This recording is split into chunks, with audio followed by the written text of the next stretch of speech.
അത് ശരിക്കും ഈ ഒരു സിസ്റ്റത്തിൻ്റെ കുഴപ്പമല്ല, മറിച്ച് ആ ചെല്ലുന്ന ആൾക്കാരുടെ മൈൻഡ് സെറ്റിൻ്റെ തന്നെ കുഴപ്പമാണ്. അവിടെ അവരുടെ മൈൻഡ് സെറ്റ് മാറണം. അവരുടെ മൈൻഡ് സെറ്റ് ഉത്തരവാദിത്തങ്ങൾ ഏറ്റെടുക്കാൻ സാധിക്കുന്ന, ഞാൻ മുന്നേറാനായിട്ട് എന്നിൽ മാറ്റങ്ങൾ വരുത്തേണ്ടതായിട്ടുണ്ട് എന്ന് തിരിച്ചറിയണം അവർക്ക് അൺഫോർച്ചുനേറ്റ്ലി അവർക്കത് ഉണ്ടാകാൻ ഇച്ചിരി ബുദ്ധിമുട്ടാണ്.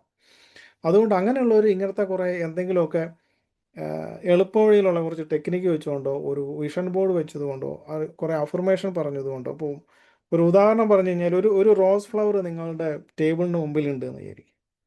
റോസ് ഫ്ലവർ മനസ്സിൽ ഇങ്ങനെ ധ്യാനിക്കുകയാണ്, എൻ്റെ ഉള്ളിൽ നിന്ന് ഒരു മുല്ലപ്പൂവിൻ്റെ ഗന്ധം പോകട്ടെ എന്ന് അഫർമേഷൻ പറയുകയാണ്.